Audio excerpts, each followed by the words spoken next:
Bienvenue, chers auditeurs, dans une toute nouvelle saison d'État d'âme.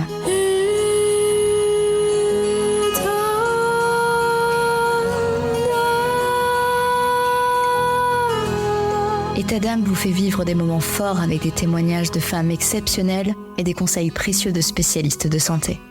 Mais cette saison, préparez-vous à être transportés encore plus loin par État d'âme Stories. Ce sont tout simplement des récits fictifs, des histoires captivantes qui vous bouleverseront, des situations auxquelles vous pourrez vous identifier.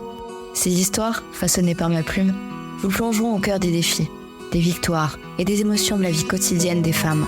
Avec derrière chaque histoire, un message important. Je vous invite à écouter attentivement, à apprendre et à grandir avec chaque épisode. Abonnez-vous dès maintenant pour ne rien manquer de cette saison spéciale qui déploie ses ailes pour vous offrir un contenu unique en son genre. État d'âme Stories. Chaque histoire est une leçon, chaque femme est une source d'inspiration. Restez à l'écoute, vous êtes sur État d'âme.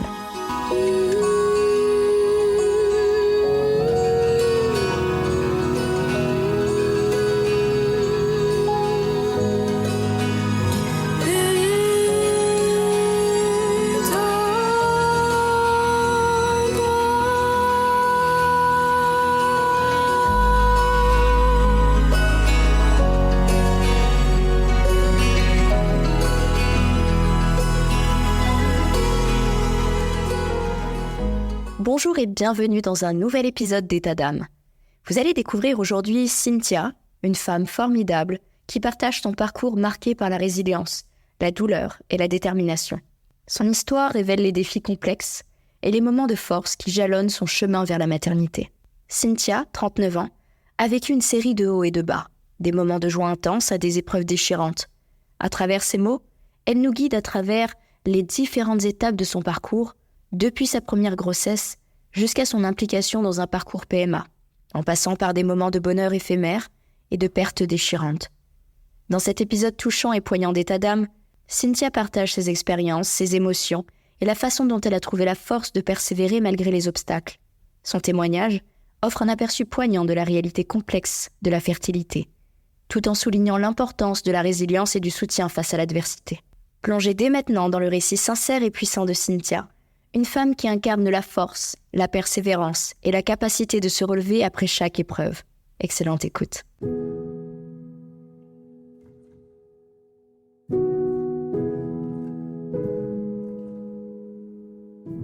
Stéphanie, alors avant de commencer, je voudrais te dire merci. Merci de me permettre de libérer ma parole sur ton podcast État d'âme. Et pour tout te dire, il y a à peu près plus d'un an et demi, vers avril 2022, j'ai voulu créer moi-même un podcast pour parler de ce que je vais partager, comme quoi ma voix sera quand même entendue via ce canal. Alors comme tu l'as dit, mon parcours commence en 2013, 5-6 mois après mon mariage environ, en janvier 2013. Alors, que s'est-il passé ? Écoute, j'apprends que je suis enceinte. J'ai ma première grossesse. Une grossesse où, a priori, j'avais pas de symptômes particuliers. Comment je l'ai découvert ? En me promenant avec une amie. On allait faire des courses et puis je lui dis, elle venait d'avoir son bébé. Son bébé devait avoir 5 ou 6 mois. Et je lui dis, tu sais, moi j'ai eu des douleurs au bas du ventre. Et elle me dit, tu serais pas enceinte par hasard ? Tu devrais faire un test de grossesse. Donc j'ai gardé ça en mémoire. Donc il faut savoir que moi, je venais tout juste, ça faisait à peine 2 mois que j'étais rentrée en Martinique, donc j'étais avec mon mari chez mes parents et j'étais infirmière libérale à ce moment-là et que je commençais des remplacements. Donc j'ai pas eu de signes particulièrement à ce moment-là, mais c'est après. En fait, une fois qu'elle m'a dit ça, moi j'ai commencé à sentir un symptôme que très peu de femmes ont. J'avais mes seins qui me démangeaient. Donc du coup, j'ai regardé sur Internet et effectivement, j'ai tapé sur un forum et on disait que c'était voilà, les symptômes un peu bizarres de la grossesse, hormis tout ce qui peut être nausée, etc. Et voilà. Du coup, j'ai gardé ça en tête et puis moi, j'ai pas trop pu me fier à ce moment-là à mes règles puisque j'ai un cycle qui est assez long, enfin surtout à cette période. Euh, donc il faut savoir que c'était en 2013, donc déjà voilà, ça fait 10 ans, bientôt 11 hein, en 2000. Dans un mois du coup, en 2014, en janvier 2014. Donc voilà, je ne pouvais pas me fier aux règles avec ce cycle long que j'avais à cette époque. Je pouvais très bien faire 36 et même 45 jours. Donc c'était pas un signe annonciateur, le retard de règles n'était pas un signe annonciateur de grossesse. Mais quand même, donc quelques jours après, je suis partie comme ça, ne voyant toujours pas mes règles arriver, et j'ai acheté un test de grossesse et je me suis dirigée illico. Je n'ai pas attendu le lendemain matin comme c'est préconisé sur la notice. J'ai pas attendu d'avoir les urines concentrées, hein, le premier jet. Non, je suis allée directement et effectivement, j'étais enceinte. C'était inscrit 3 semaines et plus. Donc j'étais toute contente. Je me suis dit non, c'est pas possible. J'étais toute contente, voilà, mais je pouvais pas trop l'exprimer parce qu'étant chez mes parents, mon père ce jour-là recevait des amis, mon mari était avec lui.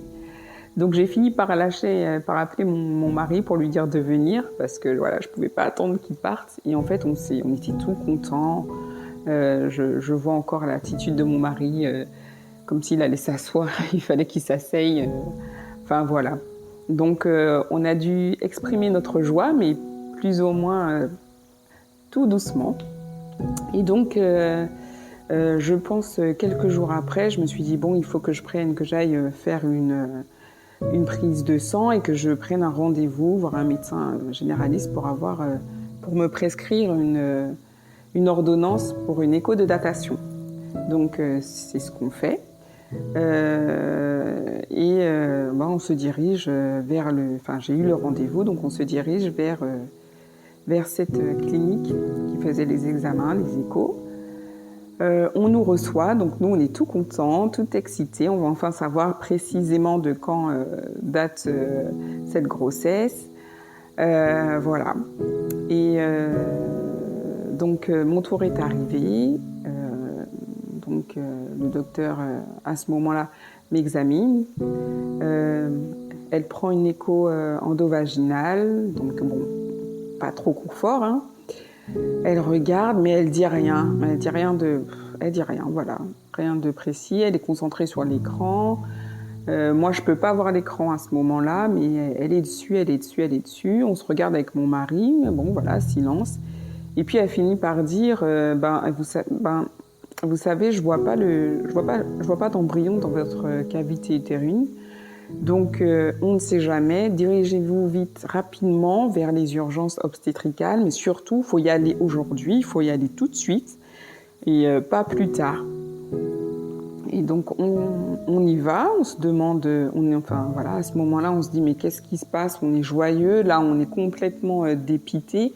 En fait, on passe de la joie à la peur en quelques secondes et on nous dit de nous diriger vers les urgences. Nous, elle nous fait une lettre, etc. Moi, je me dis, mais il y a quelque chose qui ne va pas. Je reste focalisée, mais je ne demande même pas ce qui peut se passer, quoi. Si je ne me rends pas tout de suite aux urgences, on ne se demande pas à ce moment-là ce qui peut se passer. Donc on arrive, on me demande est-ce que vous avez des douleurs, des saignements, etc. Je réponds, donc je ne passe pas tout de suite, je ne suis pas prioritaire. Ensuite, on a attendu un long moment, et mon mari qui, lui, était aussi stressé mais ne le montre pas forcément, est sorti pendant que moi j'attendais. Et il demandait aux infirmiers qui étaient en pause, ou même peut-être aux médecins, qu'est-ce que ça pouvait être si l'utérus n'était pas encore... Enfin, si on ne voyait pas l'embryon, voilà. Puis on lui a même parlé d'œufs clairs, etc. Donc il revenait avec moi. Et puis il revenait me le dire, pardon. Et puis vient mon tour. Donc c'est un interne qui me prend. Et pareil, écho endovaginal. Et puis là, il est là. Donc confort, pareil, insupportable, puisqu'il est en train de bouger la sonde. Il bouge, il dit rien. Et puis au bout d'un moment, il appelle un de ses collègues. Donc il y a une autre interne qui arrive. Et je comprends, j'entends qu'il y a quelque chose qui ne va pas. Je discerne quelques mots, mais bon voilà, je sais qu'il y a quelque chose qui ne va pas. Donc l'autre interne essaye, elle fait la même chose, elle ne voit rien. Et puis finalement, elle appelle le docteur, la gynéco du service. Et qui me dit, madame, là vous venez de faire une prise de sang, vos taux il augmente, vous êtes à 9 semaines d'aménorrhée, donc 7 semaines de grossesse, mais on ne voit rien, donc on suspecte que l'embryon s'est logé ailleurs que dans votre utérus. Donc vous faites peut-être une grossesse extra-utérine. On ne sait pas par contre où il est logé. Est-ce que c'est dans la trompe droite ou la trompe gauche ou ailleurs? Donc on va devoir regarder les deux autres. Mais franchement, un docteur super sympa qui m'a tout bien expliqué. Et donc voilà, là à ce moment-là, je pleure tout simplement. Je pleure parce que je me dis, mais mince, première grossesse, qu'est-ce qui m'arrive? Grossesse extra-utérine, mais j'ai pas eu spécialement mal. Après, je me rappelle effectivement cette douleur que j'avais eue au côté gauche. Je me dis, mais voilà, en tout cas, je pleure. Mon mari, lui, était là aussi. Il a essayé de me rassurer. Il était également triste, mais il m'encourage toujours, il me soutient toujours. Il me dit que ça ira et il doit partir rapidement pour aller chercher ma mère parce qu'enfin, on avait pris sa voiture et finissait le travail. Donc ensuite, elle nous a rejoints. Donc elle qui ne savait pas que j'étais enceinte, bon voilà, elle me voit au bloc. Puis elle me dit, ça ira, de ne pas pleurer. Mais moi, c'est tout l'inverse que ça me fait quand on me dit de ne pas pleurer. Je lâche. Donc voilà, donc je vais me faire cette douche préopératoire. Je crois que je réfléchis même pas à ce qui se passe. C'est ma première opération. Je n'ai jamais eu d'opération avant celle-ci. Et voilà. Et je me rappelle en salle de réveil, je demande j'étais toute hébétée, je sais pas. J'ai répété 3 fois parce que je pense que je ne voulais pas entendre la réponse de l'infirmière et en plus avec les effets de l'anesthésisme. Mais je me souviens lui avoir dit, on l'a retiré. Elle me répond oui. On l'a retiré. Elle me répond oui. Une 3e fois, on l'a retiré. Elle me répond oui. Et puis moi, voilà, je pleure. Quand elle me le dit, je pleure. Elle essaie de me réconforter. Elle me dit, mais vous savez, on vous a retiré une trompe, mais il vous reste encore une trompe. Et moi-même, j'ai subi ça, je sais ce que vous vivez. Et j'ai 3 enfants aujourd'hui, donc ça ira. Et ces encouragements, j'arrive pas à les prendre, j'arrive pas à les entendre. Tout ce que je veux, c'est un moment pour comprendre ce qui vient de se passer, comment j'ai pu passer de la joie à cette tristesse en peu de temps. Parce qu'il faut savoir que moi, quand j'ai su que... Je sais que c'est pas le cas de toutes les femmes, mais quand j'ai su que j'étais enceinte, dans mon esprit, il s'est passé quelque chose. Et j'ai même eu des symptômes de femme de grossesse. C'est-à-dire que mon odorat a développé. Mon mari mettait une huile de coco à cette époque sur ses locks. Et je pouvais le sentir. Il n'était même pas encore rentré dans la maison que je pouvais le sentir à l'extérieur. Je sais que le matin, quand je me réveillais, j'avais des fringales et je pouvais manger une tartine de beurre ou du gruyère. Voilà. Ça n'a pas duré longtemps, mais c'était intense. Et ensuite, je suis repartie. Je suis restée 2 ou 3 jours. 2 ou 3 jours, oui. à l'hôpital. À la sortie, je suis passée devant en voiture une super boutique de périculture et je me suis dit waouh, ça c'est dur quand même. C'est dur, même si j'étais qu'à 9 semaines d'aménorrhée. J'ai pas eu le temps comme d'autres de sentir peut-être mon bébé bouger, etc. Mais c'est dans ma tête, j'allais devenir mère et c'était dur. J'ai eu un arrêt de travail et puis je suis restée à la maison. Donc on était déjà presque à la période de carnaval aux Antilles, donc en février. C'est une période qui est plus ou moins joviale, je dirais ça comme ça. Et moi, je me retrouvais là, mon mari travaillait, donc un peu seule. Je me sentais un peu seule parce que je pouvais pas le raconter en fait à tout. Je pouvais pas le dire, je voulais pas le dire forcément à ce moment-là, ou le dire à une personne, mais pas le crier sur les toits.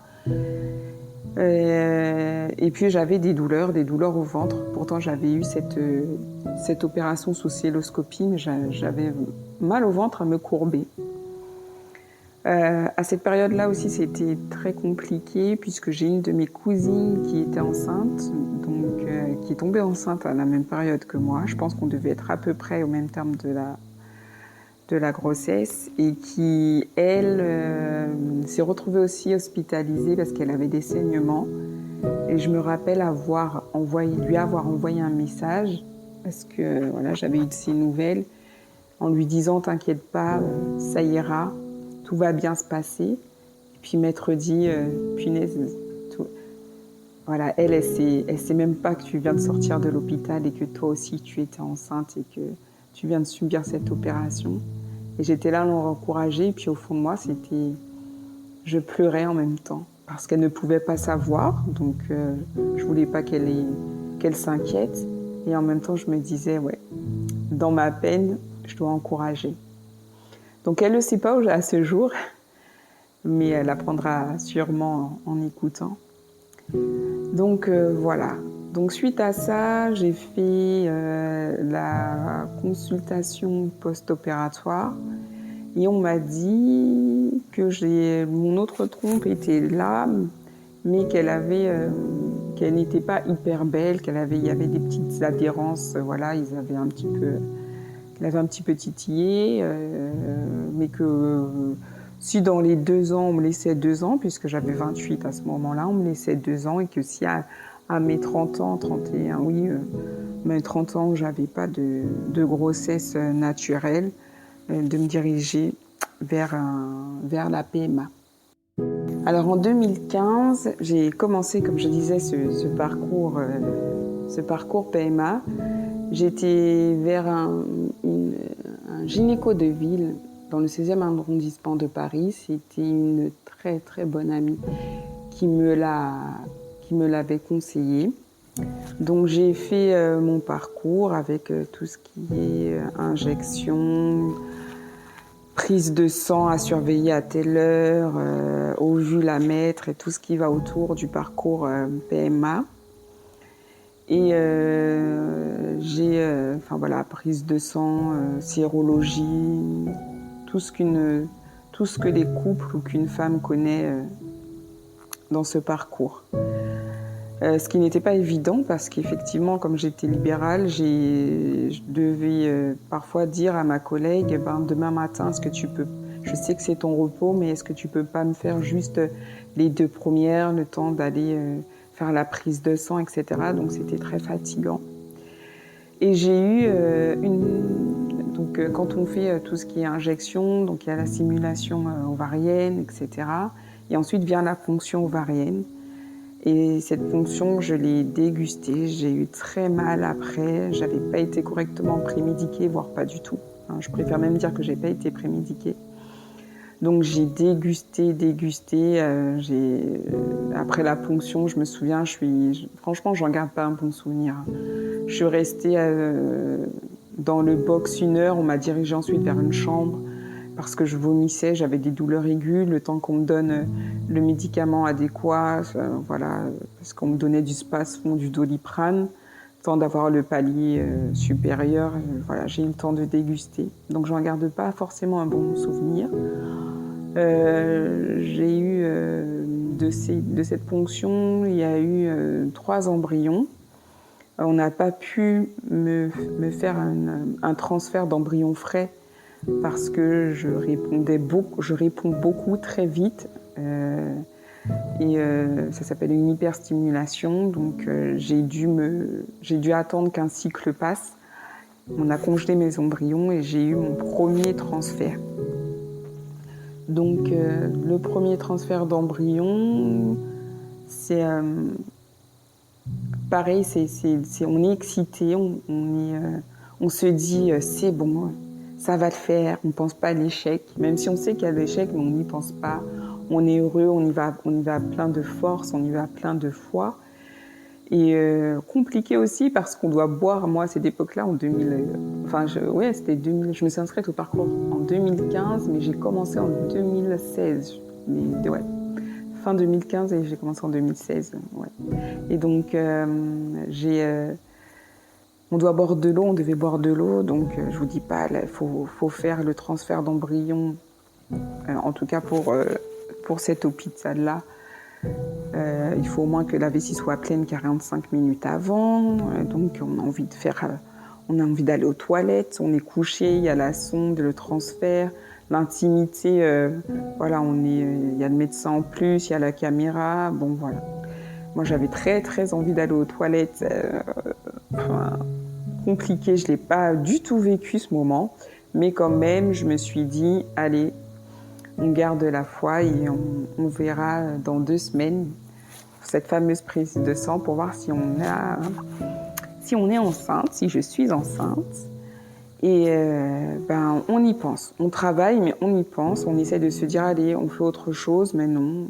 On a la tête pendant les 2 semaines à ça. On se dit, allez, on fait un décompte. Donc c'est un décompte c'est le décompte que j'ai fait. Puis le jour arrive, et on veut être la première à prendre à faire la prise de sang. On regarde son téléphone pour avoir les résultats. Et puis là, on voit que j'ai vu que j'étais pas enceinte. Donc on se dit, un nouvel échec. Je téléphone mon mari. Pareil, il me dit que c'est pas grave. On garde foi. Le prochain, on y croit. On ne se décourage pas. Ce qui doit venir arrivera. Donc on a fait le 2e transfert. Donc finalement, le 2e, ils ont décongelé un embryon. Donc il y a un embryon qui n'a pas tenu. Donc il m'en restait plus qu'un. Et le dernier, pareil, n'a pas tenu. Alors là, c'est vraiment aussi la désillusion parce que moi, j'avais quand même mes parents qui le savaient, ma sœur et mon frère.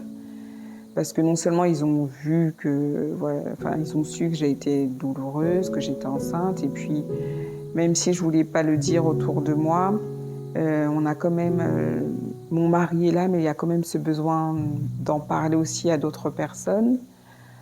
Donc eux, ils le savaient et ils m'encourageaient, ils me disaient ne baisse pas les bras, ça arrivera. Donc voilà. Entre-temps, à cette période-là, moi, comme je crois en Dieu, je sais que c'est ce qui m'a fait tenir, c'est ma foi. C'est ma foi, je continue à persévérer. Je me dis que de toutes les façons, ça viendra. Je ne sais pas quand, mais ça viendra. Donc là, on est je pense, en mars 2016, parce que je me souviens bien des dates, à peu près. Et voilà, je n'ai plus d'embryon et je me dis quand même, je n'ai pas un bon souvenir de la ponction ovarienne. Donc si je dois recommencer tout le parcours et tout, compliqué. En plus, comme je disais, c'est vraiment pas simple parce que c'était pas simple au niveau de mon travail, mais aussi quand on était invité chez la famille ou chez des amis, qu'on a des unités, des injections qu'il faut faire à 19h, il faut aller dans la voiture, on dit hop, je sors et puis on va se faire injecter et puis on revient comme si de rien n'était. c'est assez compliqué. Alors je me disais, il va falloir revivre tout ça. Mais je garde espoir, je prie, je discute et je pense que ça va arriver. Alors, comme tout est bien fait, malgré tout, cette année-là, je décide de passer mon concours de puéricultrice, d'arrêter le libéral, de faire vraiment ce que je voulais faire depuis que je suis devenue infirmière. Et donc du coup, je réussis mon concours d'infirmière puéricultrice et je rentre en septembre 2016 à l'école pour une durée d'1 an. Et c'était une période, c'était une période compliquée au niveau des études, mais comme je voulais faire ça, j'étais contente, j'étais heureuse d'aller à l'école, j'avais mon mental qui était quand même assez bon. Je ne pensais plus aux injections, je ne pensais plus forcément... Voilà, j'étais plus dans cette sphère de la PMA. Donc je me suis dit, et on s'était dit avec mon mari, que voilà, ça allait nous faire du bien avec mon mari et que de toute façon, on ne sait jamais, un miracle peut se faire. Je peux très bien être enceinte naturellement pendant cette période. On avance, on s'occupe. Moi, je m'occupe de mon diplôme. Lui aussi, il se spécialise aussi dans son domaine. Donc après, il y aura 2 étudiants cette année-là. Donc on a d'autres perspectives. Et ce qui est fort, c'est que je me dis, mais Cynthia, t'apprends tellement de choses cette année, tout ce qui est accompagnement avec les enfants et les bébés. Mais franchement, quand tu vas être enceinte, tu vas tout déchirer, en fait. C'est ce que je me dis. Je me dis, il tarde à venir, mais quand il va venir, ça va être fort. Ça va être fort. Tu apprends énormément de choses sur le devenir parent, sur l'enfance. Donc voilà. Et c'est une année aussi où j'ai 2 de mes amis à cette période qui ont également vécu des choses difficiles au niveau de la maternité et mon épreuve précédente m'a permis de mieux les accompagner. Donc ce que j'ai vécu, j'ai pu les encourager et elles m'ont fait du bien aussi parce qu'on se comprenait. Voilà, on se comprenait, on s'est encouragés, on savait quoi dire, quoi ne pas dire. Et c'est ça cette année. Et l'autre versant, mis à part tout ce qui est études et années compliquées avec les stages et tout, c'est que j'ai dans mon entourage, donc vous allez m'entendre parler de cousines, mais en fait on a le même âge à peu près, c'est la même génération, qui elles, j'en ai 2, qui ont appris leur grossesse. Et là, c'est plus ou moins compliqué parce que je suis heureuse pour elles. Je crois qu'à ce moment-là, elles ne savaient pas encore. Donc, il y a les baby showers qui arrivent. Et là, il faut être heureuse pour elles. Il faut participer au jeu. Il faut... je partage leur joie et en même temps, je me dis, si elles savaient ce que j'avais vécu, c'est compliqué là pour moi. On me dit alors Cynthia, et toi, c'est pour quand? Et je leur dis, oui, il y a des études, donc on verra. Et en même temps, je dis, si elles savaient que j'étais déjà enceinte, si elles savaient. Et puis en plus, après, généralement, les gens autour de toi, ils attendent après ton mariage que tu sois enceinte. Donc c'est à ce moment-là, voilà, on me posait cette question 2 ans après mon mariage, encore. Alors, et toi? Donc voilà, les baby showers, je devais faire comme je pouvais. J'étais contente, mais j'avais un sentiment de tristesse. Et puis même après, il y a quelque chose qui vient de l'amertume, qu'on ne montre pas, mais quand on est chez soi, après, on est complètement lessivé, fatigué. Et puis il y a tous ces échanges de groupes WhatsApp où il faut organiser les baby showers, penser aux cadeaux et tout, et c'était compliqué cette année. Et ensuite, donc voilà, c'est comme ça que j'ai vécu cette année. Et je me disais quand même, mon tour viendra, patience, sois heureuse, sois heureuse pour elle, sois heureuse. Mais je me dis pas, malgré tout, je me dis pas que je vais faire un nouveau parcours. Là, un nouveau parcours PMA. Là, je reste quand même focalisée que je peux être enceinte naturellement durant cette année. Donc, voilà. Donc, je suis diplômée en octobre 2017. Je suis puéricultrice. Je m'accorde, donc je suis heureuse, etc. Je le crie sur tous les toits. Et je décide de m'accorder un mois de vacances. Et en novembre 2017, je vais faire avec mon frère et ma sœur, on va dans un centre co pour pouvoir commencer à faire des achats de Noël. Et puis voilà, donc on se promène, on vient d'arriver. Et puis moi, d'un coup, je marche et plus on avance de magasin en magasin, plus j'ai une douleur au bas du ventre.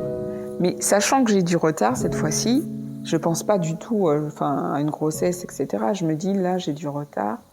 Tu as déjà eu du retard les mois précédents. En plus, à ce moment-là, j'ai des règles douloureuses. Je me dis, ah, mes règles vont arriver et comme j'ai du retard, je vais déguster. Donc, je continue et je vois que ça s'amplifie. Au bout d'un moment, je dis à ma sœur de continuer. Et je demande à mon frère de m'accompagner, que je vais m'asseoir parce que là j'ai très mal, limite à vomir, ça monte. Je prends l'ascenseur, je me souviens, je suis toute pâle, il me dit que j'ai des lèvres blanches, je vais m'asseoir sur les bancs du centre commercial et je lui dis oh là là, je peux pas, si j'arrive pas, il va falloir appeler les pompiers. Mais sinon, va à la pharmacie, je trouve cette force et je lui dis demande un traitement. Demande un antalgique, un anti-inflammatoire, je sais plus qu'est-ce que je lui ai dit. Et puis on verra ce qui se passe. Et je me souviens, les gens ils me regardaient, moi j'étais là, je voulais pas montrer que j'avais envie de vomir, j'étais dans ma douleur pliée, j'avais envie de m'allonger sur le banc. J'avais ma tête sur les genoux et j'avais envie de crier. Mon frère, quand il est arrivé avec le médicament, je l'ai bu. Je pense que c'était un truc flash parce que quelques minutes plus tard, c'est comme si de rien ne s'était passé. Et là, je me suis dit, Cynthia, tu vas vraiment déguster quand tes règles vont arriver. Voilà, je ne pense à rien d'autre. Et sur la route, quand je les ai déposés, parce qu'à ce moment-là, ils n'avaient pas encore de voiture, je les dépose chacun chez eux. Je me dis, mais Cynthia, je crois qu'il y a 2-3 jours, en fait, les douleurs au sein que tu peux ressentir là, normalement, à l'arrivée de tes règles, peut-être que cette fois-ci, tu es enceinte.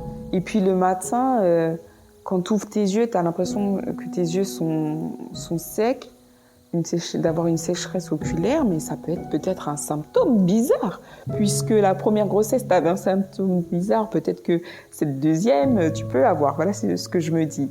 Donc je m'arrête, clac, aussitôt, pharmacie, je prends, j'arrive, presque comme la première grossesse. Il y a ma belle-mère qui est en vacances à ce moment-là, qui était venue chez moi. Et je dis bonjour, bonsoir. Je vais tout de suite aux toilettes, comme si de rien n'était. J'ouvre tout doucement pour pas qu'on entende ce que je fais dans les toilettes. Et pareil, j'ai pas attendu le lendemain matin. Hop, test de grossesse, positif. Positif et pareil, c'est écrit 3 et plus, 3 semaines et plus. Et là, je me dis, oh là là, trop contente. Ben, cette fois-ci, j'essaye de me contenir. Je parle avec ma belle-mère, mais je suis vraiment pas dans la discussion. Ensuite, finalement, elle est partie le soir. Et tout de suite, j'ai dit à mon mari, j'ai pas fait de scénario, en fait, comme on peut le faire. Comme certaines peuvent le faire quand elles sont enceintes, moi je ne pouvais pas. J'ai pris mon test et je lui ai montré. Et là, pareil, on a explosé de joie. Enfin, franchement, je vous laisse imaginer. Et je me suis dit, bon, vu ce qui s'est passé la première grossesse, Cynthia va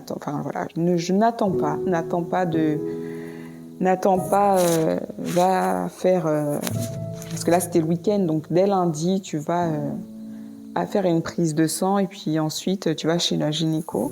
Donc prise de sang, ok, positif. Alors là, je me rappelle pas. Enfin, je me rappelle pas le taux du I, le taux des bêta-HCG que j'avais, mais bon, j'étais bien enceinte. Bon, si, j'avais 7 semaines d'aménorrhée. Donc j'y vais, je prends rendez-vous chez la gynéco, il y a une place qui s'est libérée, et puis là, dans la salle d'attente, mon cœur, il bat, j'ai des tachycardies, mon cœur, il bat à fond, je tiens plus en place, en plus, elle a du retard. Je me dis vite fait que je sache que tout se passe bien, parce que franchement, là, je vais faire un malaise de peur, quoi. Mon mari qui me dit, mais ça va aller, ça va bien se passer et tout. Donc je raconte mon parcours à la gynécologue. Donc voilà, elle me fait elle fait l'écho pelvienne, ensuite endovaginale, et puis elle me dit tout de suite, par contre elle n'a pas pris beaucoup de temps, elle me dit, ben oui, vous êtes bien enceinte, le bébé il est dans l'utérus. Donc moi je me dis, oh yes, super, on se dit pareil avec mon mari, on se regarde, on est content, on se dit, ça si c'est pas un miracle de Dieu, c'est quoi. Avec une seule trompe, une trompe qui est plus ou moins voilà, belle, pour reprendre le terme, et ben là, je peux avoir un enfant naturellement, j'ai cette grossesse. Puis elle termine en me disant, par contre, le taux que j'ai en écho et le taux que vous avez sur votre prise de sang, je sais pas, ça correspond pas. Là, ce que je vois, il m'a l'air petit par rapport au taux. Alors, vu ce qui s'est passé lors de votre première grossesse, je vous conseille, je vais vous prescrire une prise de sang que vous allez faire toutes les 48 heures. Et dès que vous avez les résultats, à chaque résultat de prise de sang, vous m'appelez. Donc, c'est ce que je fais. Et ensuite, elle confirme qu'il est trop petit, donc elle me conseille d'aller. Elle ne veut pas prendre de risques. Et elle me conseille, mais je pense qu'elle savait déjà, peut-être qu'elle pensait déjà à une fausse couche, mais elle ne me l'a pas dit. Mais elle me conseille de me rendre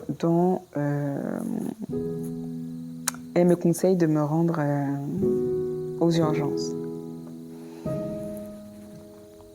Et donc on fait ça pendant pratiquement, on fait ça, je fais ça dès le lendemain, enfin le soir même, je me rends aux urgences obstétricales, et quand je rentre chez moi le soir, j'ai des douleurs et des saignements que je n'avais pas avant cet écho. Au départ, je me lève, je dis rien encore, je dis tiens, j'ai des saignements. Bon, je sais que ça peut arriver, j'ai écho que certaines femmes en début de grossesse ont des saignements. Donc je m'inquiète pas tout de suite. Mais au fil du temps, je commence à avoir mal au ventre et les saignements qui s'intensifient. Alors là, oh là là. Je demande à mon mari, je me vois allongée sur le canapé et je dis à mon mari, mon mari qui prend l'initiative d'appeler les urgences gynécologiques, et qui leur disent qui leur explique que j'ai des saignements et que j'ai très mal au ventre. On lui explique que ça pouvait arriver parce que le col à ce moment-là est fragile, il est énervé, donc ça peut arriver. Donc ils nous ont dit de patienter, que si demain ça continuait, de revenir. Donc on attend, on patiente, et puis plus l'heure passe, plus mes douleurs montent crescendo. Plus les douleurs, je me revois recroquevillée et je gémis, je vais dans la chambre et je gémis, je prie, je gémis, je prie, je gémis. Et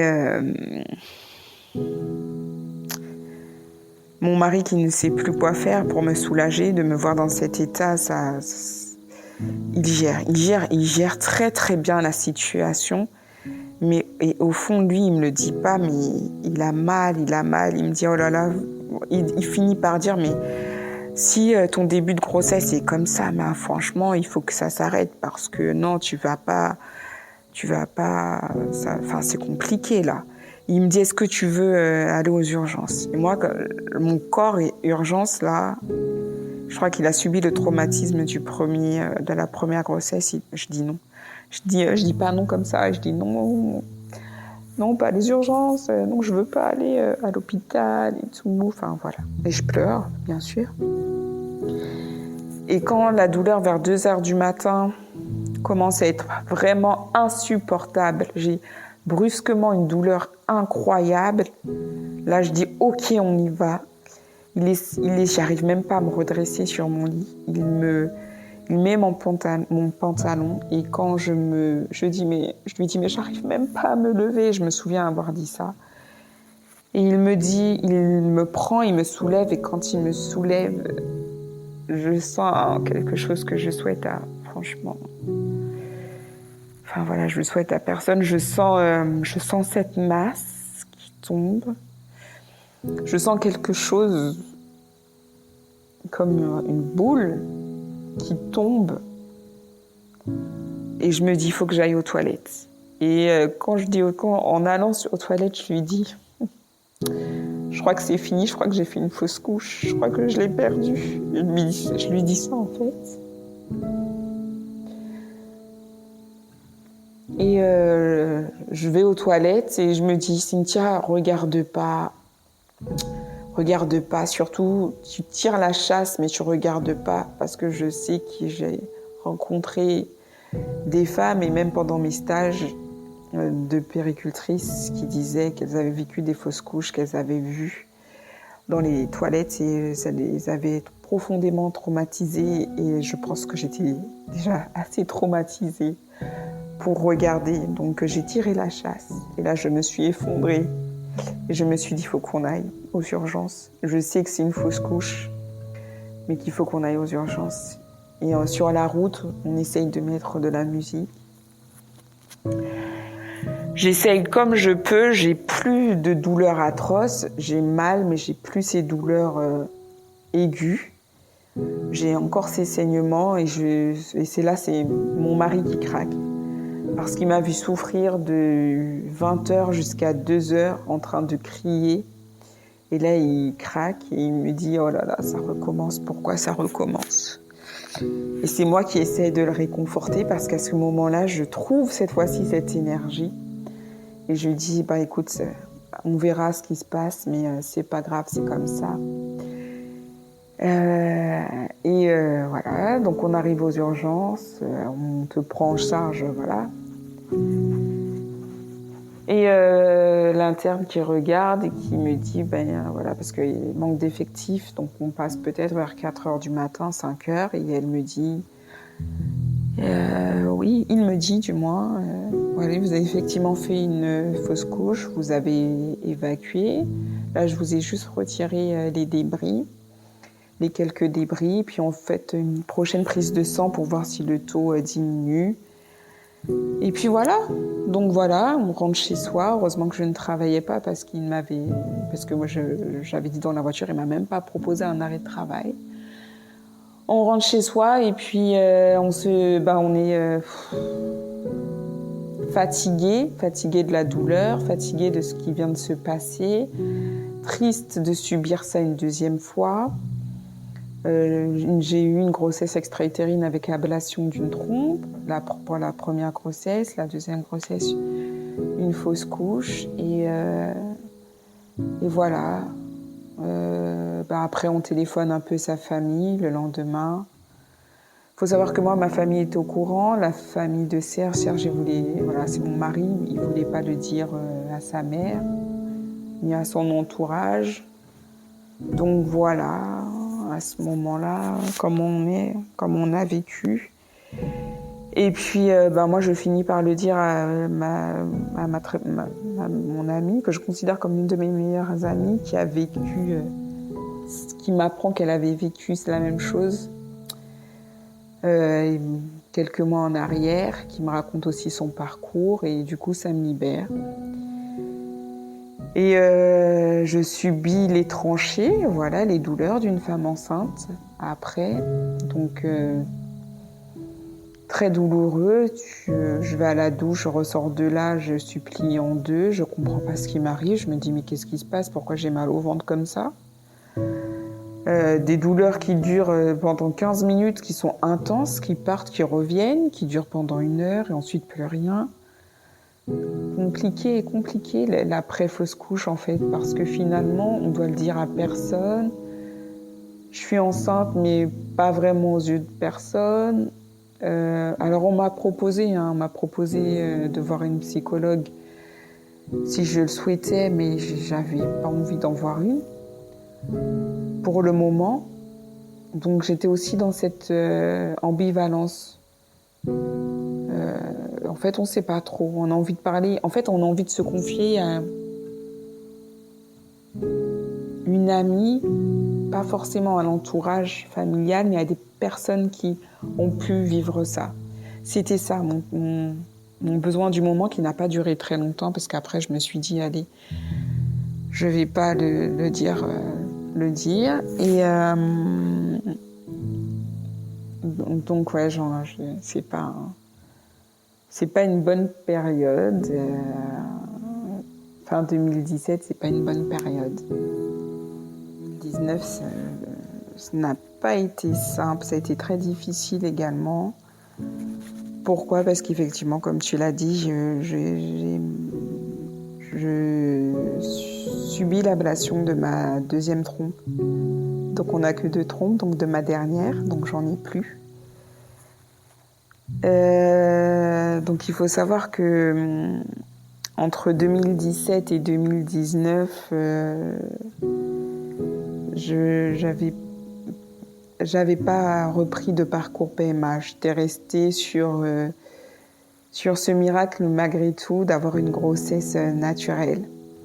Et c'est arrivé en juillet 2019, j'ai appris que j'étais enceinte là, de ma 3e grossesse. Je me souviens que là, cette fois-ci, c'est un retard de règles que j'avais eu. Et puis aussi au niveau j'avais eu le symptôme de nidation. J'avais eu des saignements, donc c'est pas les mêmes saignements à cette période. Donc là, pour le coup, j'ai pu savoir que j'étais enceinte et j'avais aussi mal au sein, voilà.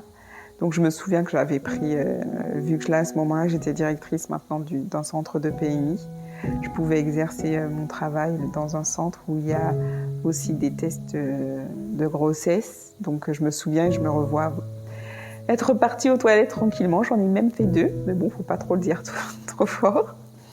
Non, voilà, j'ai découvert que j'étais enceinte comme ça. Par contre, ce que j'ai fait, c'est parce que voilà, j'avais une gynécologue qui était aussi pédiatre, donc du coup, je lui ai demandé avec mes 2 parcours, j'ai dû lui raconter et je lui ai dit de me faire une prescription de bêta-HCG et d'une écho de datation, chose qu'elle a faite. Et j'ai pu faire ma prise de sang le lendemain et ensuite il fallait prendre rendez-vous pour l'écho de datation. Mais je n'ai pas pu faire cet écho parce que durant la semaine, donc il faut savoir que j'ai fait ma prise de sang le vendredi. Donc le samedi, j'ai fait ma prise de sang le samedi, j'avais eu mes résultats le samedi, et que le mardi, j'ai ressenti du coup au travail des douleurs et de nouveau des petits saignements. Et là, le cœur commence à rebattre. On a tout qui commence à s'enchaîner dans sa tête. Et on se dit, pourvu que ça ne recommence pas. Et en même temps, il y avait un manque de personnel dans mon centre, dans le centre de PMI. J'étais qu'avec une seule collègue, c'était le jour des consultations pédiatriques. Et comme font la plupart des gens quand ils doivent gérer un centre, et ben on montre que tout va bien, voilà, que ça va. À ce moment-là, mes collègues ne le savaient pas forcément, juste mon adjointe, l'adjointe qui était infirmière, avec qui je m'entendais très bien. Par la suite, la psychologue, parce que voilà, j'ai dû en parler, mais à ce moment-là, voilà. Donc, il faut montrer que tout va bien. Et j'ai eu très très mal, et j'allais aux toilettes, je voyais que mes saignements s'intensifiaient. Donc j'ai dû dire au médecin et à ma collègue que je partais, que j'étais désolée. Je suis partie et sur la route, je pleurais. Pour tout te dire, je ne sais même pas comment j'ai fait pour arriver chez moi. Tellement j'étais désorientée. J'ai appelé mon mari qui lui venait de prendre son nouveau poste. Je lui ai dit en pleurs, il faut que tu viennes parce que là, il faut que tu viennes me chercher à la maison parce que là, je rentre. Je viens de partir parce que là, j'ai des douleurs et j'ai l'impression que ça va recommencer. Je lui ai dit ça comme ça. J'ai l'impression que ça va recommencer. Ça va recommencer et il faut qu'on aille aux urgences. Et là, il s'est dépêché. Je crois qu'on est arrivé en même temps chez moi. Les douleurs se sont intensifiées à tel point que j'étais de nouveau pliée en deux. J'avais de nouveau le cœur qui battait la chamade. Je ne pouvais pas me déplacer. Il faut savoir que les urgences gynécologiques, elles sont au fond de l'hôpital, que le parking, il est devant et qu'il fallait que je me tape, ce qui me semblait durer 10 minutes à pied. Heureusement, il y avait un petit véhicule qui ressemblait à un buggy. Qui était là, je dis que c'était juste pour moi. Je suis arrivée pliée et dès qu'on m'a vue, on m'a dit « Ah, on sait pourquoi je viens ». Donc on m'a pris en charge, on m'a soulagée au niveau de mes douleurs et cette fois-ci, on m'a fait pareil, l'écho endovaginal. On le voyait pas, mais on savait pas trop parce que là, j'étais pas trop avancée. Je pense que je devais être à 1 mois. Mais on ne le voyait pas. Donc, vu mon parcours, on m'a dit de refaire une prise de sang et de revenir tous les 2 jours. Donc, j'ai entendu le même scénario. Donc, je l'ai fait pendant 1 semaine. J'étais en arrêt de travail. Et puis, arrive le 14 juillet où là, on me dit le taux augmente, mais on ne le voit toujours pas. Donc, avec ce que vous avez fait, on suppose qu'il est dans votre trompe. J'appelle mes parents, j'avais mon mari avec moi. Et puis moi, je ne sais plus quoi faire. Je ne sais plus quoi faire. Je dis, c'est bon, là, j'en ai marre. Et voilà, tout recommence. Le même scénario, la joie, la tristesse, tout. Mais ce qui m'a aidée, c'est vraiment qu'à ce moment-là, comme j'ai dit, j'ai commencé à avoir une relation avec Dieu. Mon mari venait aussi de faire une rencontre intime formidable aussi avec Dieu et je me suis attachée sur ce qu'on avait eu, sur notre foi. Et je l'ai pris, j'étais aussi attristée, mais je me suis fortement appuyée sur Dieu. Là, mon réveil, j'ai pas du tout dit à mon réveil est-ce qu'on me l'a retiré. Là, c'était plus une douleur, une douleur suite à l'opération. Et puis le lendemain, j'ai eu, je savais de toutes les façons que là, niveau humain, sur le plan humain, médicalement, on allait me proposer de toutes les façons la PMA. Donc, ce qui a été très bien fait, le lendemain, j'ai eu le docteur de PMA, de gynéco, qui est venu me voir et qui m'a dit on va essayer de reprendre un parcours PMA dès septembre. Déjà, vu votre âge, donc là, j'avais 35 ans. Donc, on m'a dit, vu votre âge, puis bon, même si c'est pas vieux, mais là, c'est sûr que c'est une infertilité mécanique, parce que du côté de mon mari ou moi-même, tout allait bien. Là, c'est vraiment mécanique. Vous allez rentrer dans un parcours en septembre. Donc, je suis partie en vacances, et puis ce qui est choquant, c'est que quand je suis partie en vacances, à la vue de mes règles, autant je n'avais pas pleuré, je n'avais pas extériorisé après cette deuxième ablation de ma trompe, j'ai craqué aux toilettes. J'ai craqué aux toilettes, j'ai carrément dit, j'ai pleuré, je dis oh non, j'ai mes règles, et j'ai pleuré. J'ai relâché comme ça. Et voilà, par contre, en revenant beaucoup plus fragile mentalement quand même. J'étais plus forte mais plus fragile parce que là, je dirais que j'étais plus fragile parce que là, je reprenais le parcours PMA. Je savais que j'allais de nouveau faire cette ponction ovarienne, avoir de nouveau ces injections, les rendez-vous au laboratoire, il n'y a rien d'intime. Même si là, ce deuxième parcours, j'avais bien été pris en charge et tout.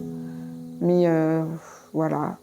Donc heureusement, j'ai pu faire des petits voyages, m'aérer l'esprit avec ça, avec mon mari, m'appuyer sur ce qu'on avait, dans ma prière avec Dieu, dans ma relation avec Dieu. Puis en même temps, quand je recevais ces mamans avec les bébés, de voir des grossesses, puisque je suis dans un sens, c'est ma fonction, c'est mon métier qui veut aller ça, j'essayais de pas trop, de mettre une distance, et je me souviens qu'un jour, quand j'ai eu finalement, alors de cette PMA, j'ai eu de nouveau 3 embryons. Et les 3 embryons n'ont pas donné, n'ont pas tenu, j'ai pas eu de grossesse. Le 3e embryon, je pense que là, j'en pouvais plus.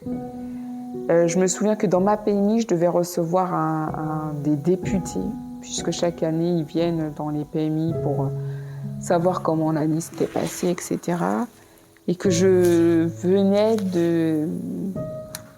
d'apprendre, tout juste 5 minutes, que mon dernier embryon, pas de grossesse, et qu'il fallait faire bonne face. Donc il fallait donner bonne impression devant mes collègues et devant ces députés, et leur dire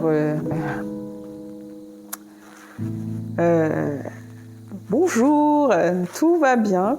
Voilà, alors que je pleurais à l'intérieur, et je me souviens que dès le lendemain, je suis allée voir la psychologue de ma PMI, que j'ai craqué, j'ai pleuré. Je lui ai dit que là, j'en pouvais plus, que j'étais bien entourée, mais que mon mari était là, mais que là, c'est trop d'être entourée de ces bébés, d'être entourée de ces mamans enceintes, et j'en pouvais plus. Donc je me suis confiée à elle. Je la remercie parce que ça m'a aidée. Et puis voilà. Donc ça m'a fait du bien, mais malgré tout, j'avais quand même cette distance. Je prenais aussi encore très très bien en charge les familles qui venaient et les bébés, mais je m'autorisais pas trop à être dans l'échange avec les bébés. Parce que je pouvais pas, tout simplement. J'ai entamé du coup mon 2e parcours PMA suite à l'appellation de ma trompe, de ma 2e trompe. Donc je me suis inscrite au parcours en septembre 2019, et j'ai eu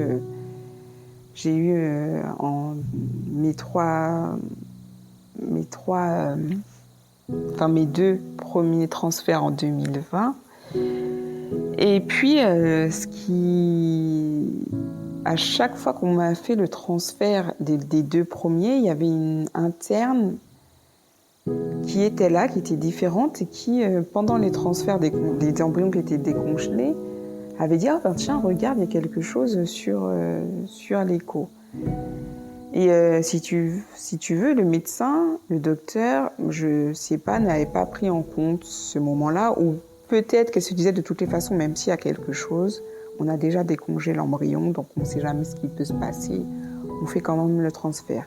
Et moi, je me disais, oh là là, on fait le transfert, on est 4, il y a l'interne là qui est là, qui met quelque chose de négatif durant ce moment.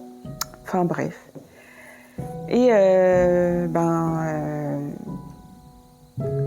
avant de faire des parcours PMA, comme je te disais, il y a un check-up qui est fait. Donc mon utérus était impeccable, il y avait rien de spécifique. Et puis avant de faire cette troisième et dernier embryon, ce 3e et dernier transfert, en février 2021, on me dit que j'ai un polype. Donc polype, honnêtement, que je mets sur le compte de tout ce qui est injection. Mais là, ce n'est que moi. Que tout ce qui est injection, c'est des hormones, hein, c'est de l'hyperstimulation. Donc la muqueuse utérine doit avoir une certaine épaisseur. Donc je pense que ça participait à la formation de ce polype. D'ailleurs, moi, j'ai toujours, je sais pas pourquoi, j'ai toujours eu cette fibre de faire attention à ce que je mets sur moi avec les perturbateurs endocriniens. Je dis pas que je fais tout, mais je suis aussi assez attentive. Donc je pense que c'est lié à tout ça. Et en février, on m'a dit, avant de faire ce troisième transfert, et en plus vous avez des douleurs menstruelles là, qui s'étaient activées du coup, mais que moi je mettais sur le compte des injections, on m'a dit on va le retirer. Donc écoute, tu te dis tu repasses sur la table encore une fois. Donc tu t'absentes encore du boulot, et puis en plus moi j'avais un concours dans pas peu de temps pour être titulaire de la fonction publique. Bref, mais c'est un petit détail, mais voilà, donc on m'a fait cette ablation de polype, et puis après, mis à part le cycle suivant qui a été hémorragique pour moi, en plein travail, toutes les heures je devais aller me changer, en plein boulot. Je dirais que je me disais, voilà, peut-être que ce qui va faire, ce qui empêchait que j'ai justement, que l'embryon s'accroche, là, ça ira pour le troisième. Donc ça a été plutôt comme une délivrance. Je me suis dit, on retire ce polype, on va faire le troisième, et puis voilà. Alors non, les médecins m'ont jamais dit clairement ce que j'avais. Je sais que j'ai un médecin qui m'avait demandé si j'avais pas eu une infection. Mais elle savait pas vraiment. Donc non. Après la deuxième, quand j'ai fait ma PMA, on m'aurait dit que j'aurais peut-être, mais pas vraiment, c'était pas clair non plus, mais que j'avais tendance à avoir beaucoup de follicules, etc. Peut-être des symptômes des ovaires polykystiques, le SPOC, le SOPK, mais ça n'a jamais été vraiment clair. Jusqu'à ce jour, je ne sais pas. Parce que finalement, tout allait bien, puisque j'ai eu mes grossesses naturellement. Ils ne savent pas. J'ai jamais eu non. Sur ce point, c'est flou.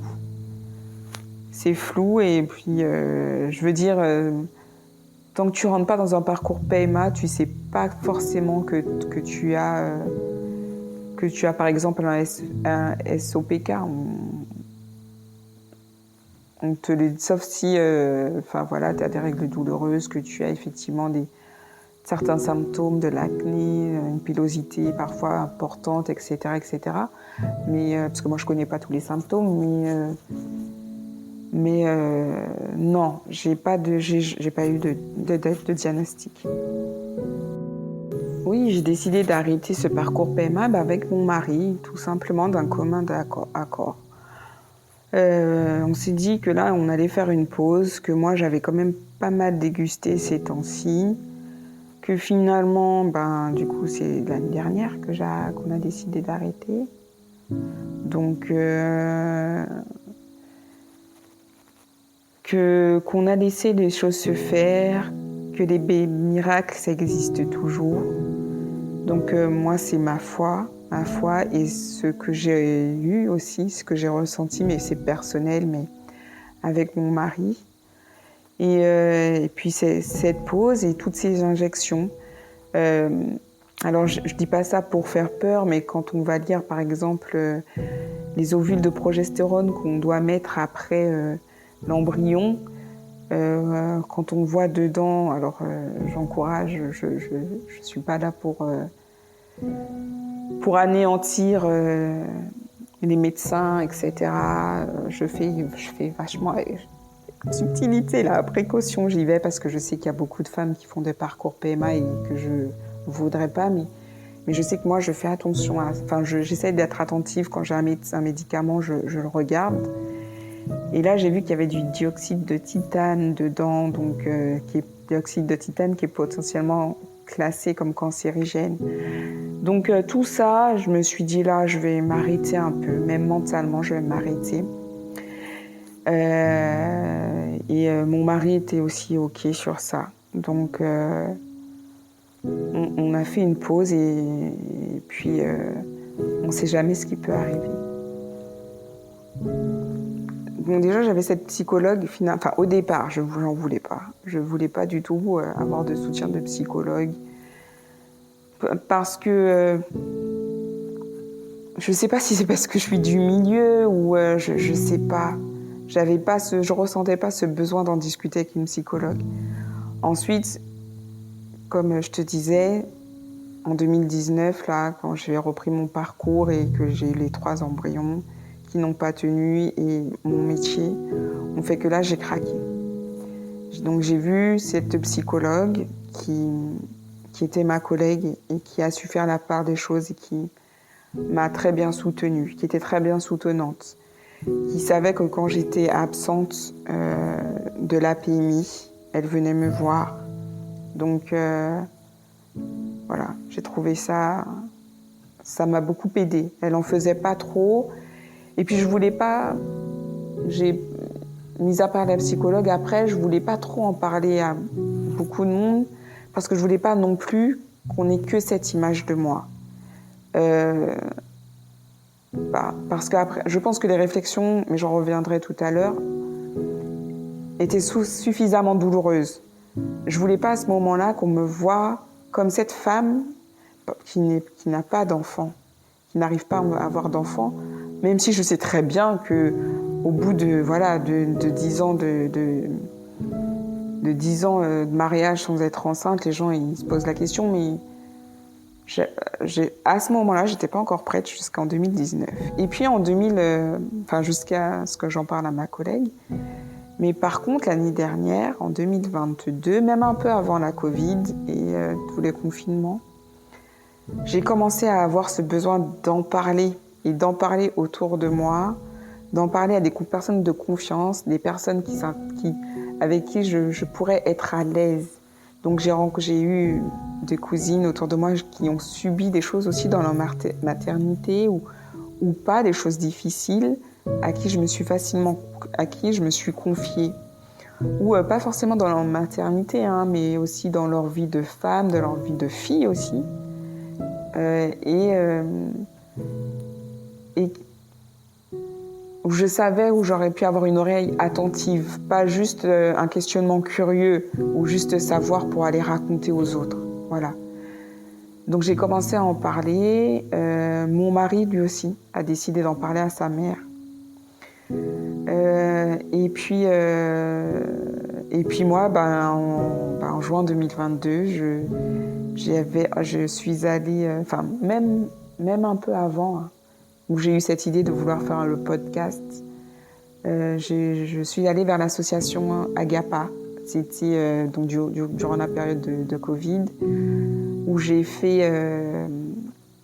ils ont fait un groupe pour les femmes qui étaient mères, qui ont eu des grossesses extra-utérines. Et franchement, j'ai trouvé ça super parce que du coup, le titre, c'était « Vous aussi, vous êtes mère. Vous avez eu des grossesses, certes extra-utérines, mais vous avez été mère. Vous avez aussi... » On a bifurqué sur les fausses couches. Et ça m'a fait extrêmement du bien parce que je me suis dit, effectivement, j'ai été mère. Peu importe ce qu'on peut dire, j'ai été mère de 3 enfants. Et après, au mois de juin, j'ai participé à un groupe également. Et je crois que je me suis lâchée. J'ai entendu ces femmes, ces couples qui ont traversé des épreuves vraiment... En fait, les épreuves sont adaptées à chaque personne. Les épreuves que tu as te sont données parce que même si elles sont pas faciles et que personne en veut, en fait c'est pas joyeux d'avoir des épreuves, mais elles sont faites pour toi. Tu as cette capacité de vivre ton épreuve. Les épreuves des autres dans ces groupes, j'aurais pas pu les vivre. honnêtement, j'aurais pas pu. Et en fait, j'avais besoin d'en parler également parce que moi aussi, j'étais plus au travail à ce moment pour des raisons personnelles. J'ai pas fait de vaccination de Covid, j'ai pas eu les injections, donc on m'a dit bye bye. Et du coup, cette période, ça m'a permis également de me recentrer sur moi et j'ai senti que j'avais besoin d'en parler, besoin de me retrouver avec des personnes. Et en juin 2022, comme quoi je retiens super bien les dates, je me suis retrouvée dans ce groupe. J'ai pleuré et j'ai pleuré. Et il y avait une psychologue qui, quand je lui disais que maintenant, quand je vais voir les médecins, pourtant je suis dans le milieu et tout, mais il y a l'effet blouse blanche. Mais c'est pire que l'effet blouse blanche. J'ai ma tension qui monte, j'ai mon cœur qui bat, j'ai les mains moites. Je stresse avant même de rentrer dans le cabinet. Et en fait, elle m'a dit, c'est normal. Parce que tout ce que vous avez vécu, c'est un traumatisme. Et le fait d'avoir mis le terme sur ce que je vivais, je me suis dit, ouais, Cynthia, c'est un traumatisme que tu as vécu. Tu es dans le milieu, mais tu te rends même pas compte. Maintenant, c'est toi et tu as vécu un traumatisme et tu en as vécu. Tu as enchaîné les traumatismes et les traumatismes silencieux. Et voilà, moi j'encourage les femmes de le faire quand elles veulent, quand elles le sentent, et pour se libérer. Vraiment, même si c'est pas un psychologue, mais au moins une personne de confiance. Donc c'est ce qui m'a aidée, c'est ce que j'ai fait, et puis maintenant en plus je le fais aussi, tu vois, à travers ton podcast. Donc je continue mon chemin de guérison, je continue à me libérer de tout ça avec aussi l'accord de mon mari parce que je l'aurais quand même fait s'il ne voulait pas, mais c'est notre chemin à tous les deux. Donc c'était aussi important pour moi qu'il sache que je fasse ce podcast. Mais voilà, je commence à me libérer et à en parler, je continue. Premier parcours PMA que j'ai fait qui était catastrophique. Parce qu'effectivement, je suis allée voir une gynécologue de ville, mais c'était dans le 16e arrondissement, mais qui était débordée. Qui était complètement débordée. Donc, quand je lui envoyais mes résultats de grossesse, elle n'était pas là, la secrétaire de grossesse. Mes résultats des prises de sang pour pouvoir faire les injections, pour adapter le dosage, etc., ou pour même déclencher ensuite l'ovulation, pour bloquer l'ovulation, elle n'était pas là. Je devais attendre, être dans le stress, la rappeler, envoyer des mails, et je trouve que c'est un parcours où on est déjà suffisamment oppressé pour avoir une telle prise en charge. Et heureusement, des fois, et je ne sais pas comment j'ai eu cette capacité, vu que quand j'étais libérale à cette époque, je faisais ces injections aux femmes, et je peux vous en dire qu'il y en a beaucoup, malheureusement, je comprenais qu'il fallait mettre, par exemple, certaines injections, qu'il fallait mettre certaines injections au frigo, par exemple. Je savais qu'il fallait les faire à heure pile, que le dosage était souvent augmenté. Enfin, je savais ça. Et il y avait certaines choses. Une fois, elle m'avait envoyé elle m'avait dit de faire telle dose, mais par exemple, elle m'avait pas dit qu'il fallait que je le fasse au milieu de la nuit. Et c'est moi qui étais obligée de l'appeler pour lui dire oui, mais là, je crois qu'il faut que je déclenche. Je pourrais pas te dire exactement comment ça s'est passé, mais déjà au niveau des transmissions, au niveau de cette prise en charge, au niveau du cabinet libéral, c'était catastrophique. Vraiment, cette secrétaire, elle faisait du mieux que je pouvais, mais cette femme, ce docteur qui était libéral et qui opérait aussi à l'hôpital, était complètement sous l'eau, je pense. Et si tu ne l'appelais pas, en fait, elle ne regardait pas tes résultats. Voilà. Ensuite, quand je suis allée dans cet hôpital qui est très réputé aussi dans le 16e arrondissement, moi j'ai fait confiance, je connaissais pas le parcours, enfin voilà, là je suis plus infirmière, je suis patiente, donc des fois il y a des choses qui pour moi me semblent évidentes et que j'avais pas demandé tout de suite sur le coup, évidentes. j'ai pas été correctement prémédiquée. Donc tout ce qui est, prenez un antalgique en amont ou un anxiolytique en amont, par exemple, ça, je l'ai pas eu. Quand on m'a posé la question, j'ai dit, ah ben non, c'est vrai, effectivement, elle me l'a pas donné. Et puis forcément, après, malgré l'anesthésie locale, j'ai bien dégusté après. Le fait d'avoir la vessie pleine le matin, et puis tu te retrouves sur la table avec l'écho, avec ta vessie qui est remplie. Une vessie, ça se remplit en 45 minutes, donc tu bois 1 heure avant si c'est pas plus. Tu as pris des embouteillages pour y aller, ta vessie, elle est pleine. Apprécier le moment du transfert d'embryon avec la sonde sur le ventre, sur le pelvis, c'est douloureux. Et donc ensuite on te dit de rester 2 petites minutes allongée. Moi j'avais qu'une envie, c'est de me lever pour aller aux toilettes. Donc c'est ce côté-là. Et puis moi j'ai pas eu d'appel après les deux précédents, avec ce médecin, avec ce docteur libéral, j'ai pas eu d'appel après pour me dire comment s'est passé la ponction ovarienne, comment vous l'avez vécu, les 2 embryons que vous avez pas eu, est-ce que vous voulez poursuivre la PMA? J'ai pas eu d'échange. Alors par contre, le deuxième parcours, là, c'était super. Franchement, j'ai été bien suivie de A à Z. Et on m'appelait, franchement, c'était bien. Et puis après, quand on fait le parcours, oui, on a cette fatigue et puis cette intimité qu'on n'a pas normalement quand il y a fécondation, quoi.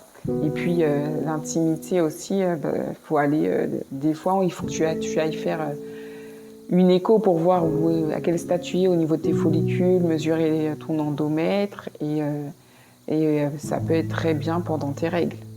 Donc, c'est pas évident. C'est pas évident on te met une sonde endovaginale et t'as tes règles en même temps. Voilà, c'est tout ce côté-là qui est épuisant, fatigant, stressant. Donc, je souhaite en tout cas un bon courage à toutes ces femmes qui sont actuellement en parcours et surtout qu'elles aient une personne soutenante autour d'elles. Avec mon mari, c'était... je dirais que, franchement, j'ai un mari super. Hein. J'ai un mari super. Il était présent dans toutes les étapes. Dans toutes les étapes. Il était soutenant. Il était triste quand il fallait être triste, mais il n'a jamais baissé les bras. Il a toujours été optimiste. Il a toujours été présent durant les opérations, pris soin de moi. Puis il a beaucoup prié aussi pour moi, pour nous. Donc je pense que nous, honnêtement, ce qui nous a aidé à traverser ce parcours, c'est notre foi. Et je ne cracherai pas dessus. Je pense que peut-être que beaucoup ne comprendront pas, ne comprennent pas. Certains diront, bon, t'as la foi, mais t'as toujours pas de bébé, par exemple. Mais la foi, c'est espérer que quelque chose va arriver. C'est savoir que quelque chose va arriver. On ne sait pas comment. Et c'est ça, c'est ce qu'on appelle le miracle. Et c'est ce qui nous a permis de tenir. Donc, mon mari ne m'a jamais dit de propos négatifs. Il ne m'a jamais dit on arrête là, on ne sera jamais parents. Non, jamais.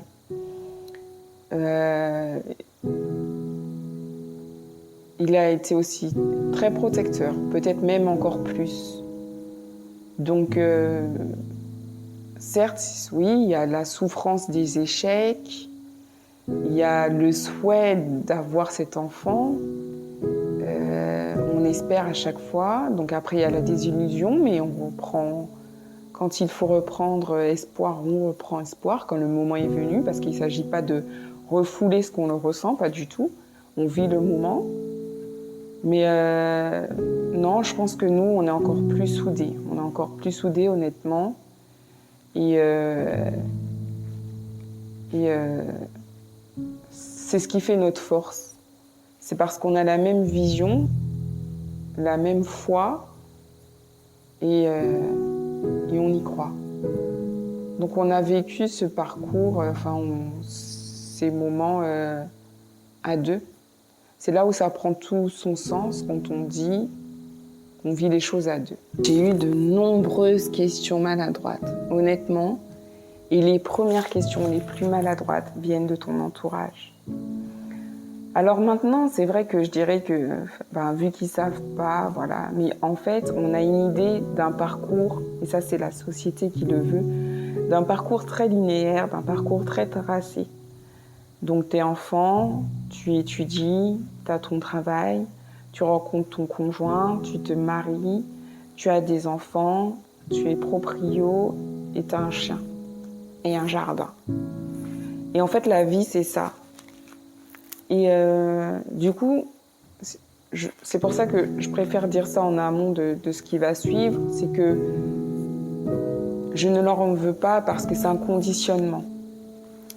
Mais sur le coup, c'est très douloureux. Alors, pour tout te dire, ma première réflexion que j'ai eue, c'est toujours dans ma sphère familiale. C'est lorsque je commençais à faire le parcours PMA et j'étais toujours chez mes cousines. Et il y a un de ses amis qui me dit, parce que moi je suis pas mince, mais je suis pas grosse non plus. Et il me dit, mais avec la taille, j'ai une taille, voilà. Et il me dit, où est-ce que tu vas mettre avec ton ventre, parce que j'ai un ventre plat, en tout cas peut-être plus à cette période. Il me dit, avec ta taille là, où est-ce que tu vas mettre ton bébé? Voilà, c'est ce qu'il m'a dit. Et en plus, je me souviens, c'était l'anniversaire de ma cousine, donc toi, tu es là, tu parles et puis tu dis, punaise, si tu savais, et voilà, donc j'ai eu ça.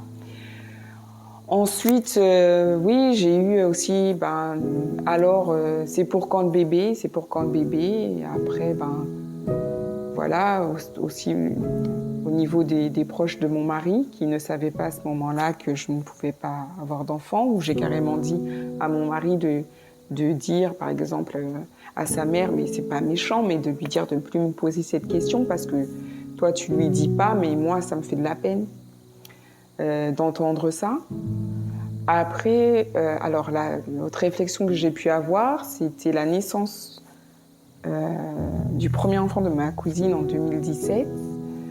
Moi, à ce moment-là, je cherchais du travail en plus. Je venais d'être diplômée, donc après la fausse couche, donc que j'ai eu en fin novembre, là, début décembre 2017. Et elle a dû accoucher en mars 2017. Et puis, son papa qui me dit alors, t'as quel âge maintenant? Et je lui dis voilà, j'avais 34 ans. Il me dit 34 ans, il faut s'y mettre, hein, parce que l'âge commence tu commences à prendre de l'âge. Et j'ai dû, en fait, sa fille venait d'avoir son bébé, donc je rendais visite à la maternité. Donc là aussi, je te laisse imaginer mon état. T'as juste envie de dire, mais tais-toi, parce que là, il y a 2 mois, 3 mois en arrière, j'étais en train de pleurer parce que j'ai fait une fausse couche à la maison.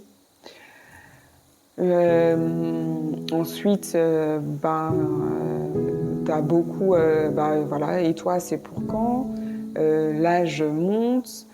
J'ai eu aussi, il y a aussi les réflexions anodines, où par exemple, tu te retrouves en famille et puis on te dit, toi, maintenant que on dit à celle qui est à côté de toi, c'est un tel, t'es mariée, maintenant, t'as ton bébé. Et puis on te saute, et puis on dit à l'autre.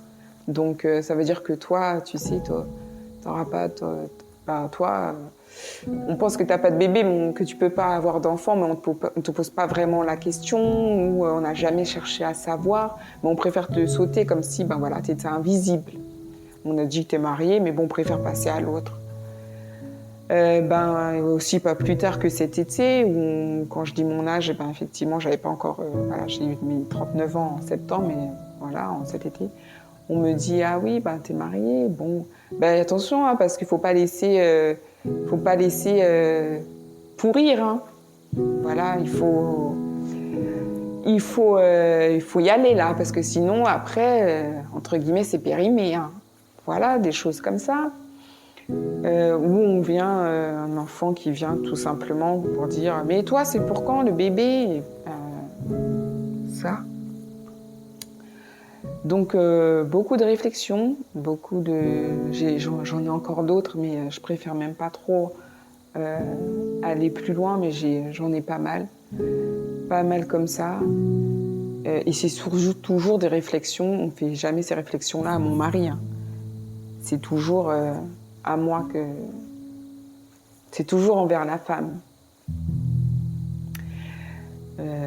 Voilà, ou quand on fait une acquisition, ou quand on faisait visiter une maison, et puis on dit, ah bon, le F2, faut le remplir, là. Des choses un peu qui, sur le coup, sont... Enfin, faut remplir les chambres. Des choses qui peuvent parfois paraître maladroites, mais qui font énormément de mal. Ou alors, tu sais pas, vous voulez que je vous fasse un dessin? Ça aussi, j'avais eu ça mais il y a très longtemps, pour avoir un bébé. Voilà. Donc des réflexions très douloureuses, très marquantes. Et honnêtement, je peux les écrire sur un livre. Mais à ce stade, déjà d'en parler, de le dire là, ça me fait du bien. J'aimerais que les gens qui entendent ce post puissent prendre conscience que tout n'est pas tracé, que tout n'est pas linéaire, qu'on a chacun notre parcours. Certains deviennent mamans très jeunes, d'autres plus tardivement, d'autres par d'autres moyens, mais qu'il n'y a rien qui est linéaire. Et que si vraiment vous avez ce questionnement, essayez de voir déjà, d'en discuter avec la personne concernée, de voir par rapport à sa réponse si elle pourra rentrer en profondeur ou s'il faut vous arrêter, mais de ne pas arriver... je dis ça parce que moi aussi, hein, j'ai pu le faire malgré moi, ça m'est arrivé de dire « Ah, t'es enceinte ?» parce qu'une maman avait déjà eu un enfant et qu'elle avait mis un habit qui faisait comme si elle était enceinte de quelques mois. Donc on est très mal à l'aise.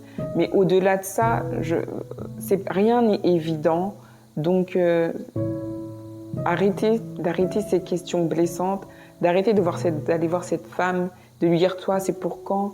de lui rappeler son âge, de lui rappeler qu'elle n'est pas mère, de lui rappeler ou quand elle donne des conseils que toi, tu ne peux pas savoir. Tu sauras quand tu es enceinte ou quand il y a un partage de femmes enceintes, dire ah bah oui, toi t'as pas encore été enceinte, donc tu n'as pas connu les nausées ou tu n'as pas connu ces symptômes de grossesse, tu verras. Parce qu'en fait, c'est maladroit, c'est certes maladroit, on pardonne, mais c'est blessant, c'est frustrant. Prenez le temps d'aller vers l'autre, prenez le temps de voir cette femme. Maintenant, oui, ça fait 10 ans qu'elle n'a pas eu d'enfant, qu'elle n'a pas d'enfant, tu vois qu'elle est mariée, qu'elle n'a pas d'enfant, donc forcément tu te poses cette question. Mais si le lien est sincère, si le lien est vrai, peut-être que ce couple, cette femme, cet homme te dira. Et moi aujourd'hui, grâce au groupe de parole, je suis apte à dire que oui, j'ai eu 3 enfants. J'ai même fait un bracelet avec leur date de naissance, puisque c'était quelque chose qui avait été conseillé, de faire un présent pour dire de s'offrir quelque chose qui nous rappelle qu'on a été maman. Et je suis heureuse de dire que maintenant, si on me pose la question, je dis oui, j'ai eu 3 enfants, 3 grossesses, mais malheureusement, je n'ai pas eu l'occasion de les connaître. Voilà, et comme ça passe, on passe à autre chose. Mais toutes ces réflexions autour de l'âge... ou parce que ta fille a eu un enfant, ou parce qu'autour de toi, il y a des naissances. Voilà, tout simplement, évitons ces questionnements, réfléchissons, prenez le temps, prenons de la distance. ces grossesses extra-utérines répétées, après ces fausses couches, ce qui m'a permis de tenir, c'est vraiment ma foi, je me répète, il n'y a rien de nouveau dans ce que je viens de dire, mais moi, c'est mon bâton, c'est mon soutien. Je garde espoir, je garde foi, je lâche prise aussi. Je lâche prise parce qu'en fait, je peux plus, je contrôle rien. Je contrôle rien.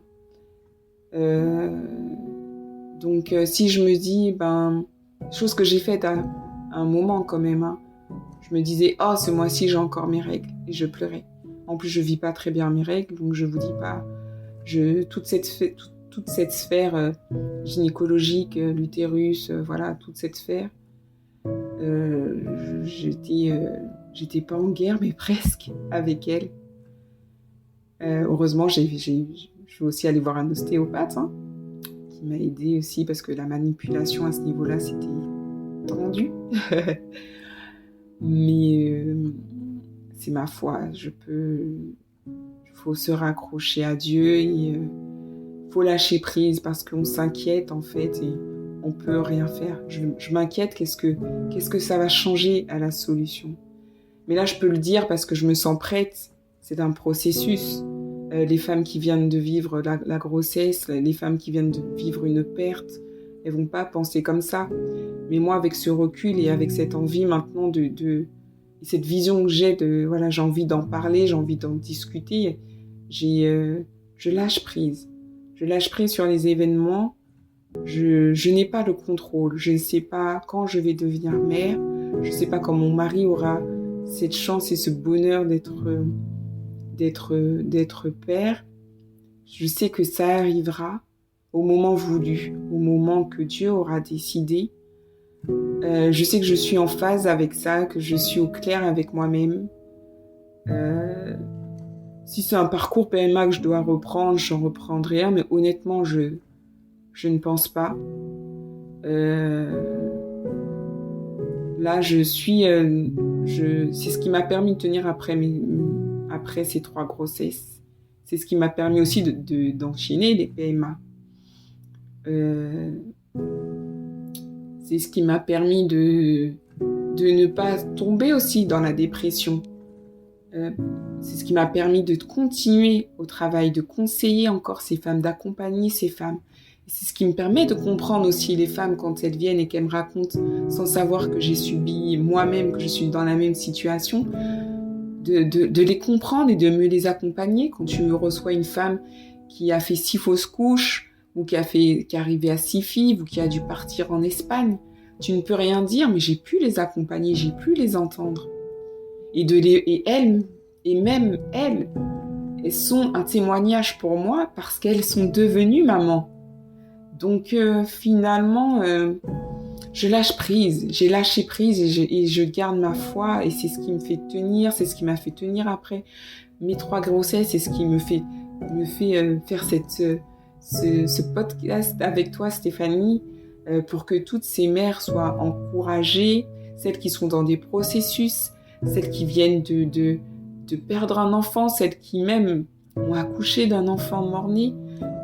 Je leur dis pleurer cet instant, vivez cet instant.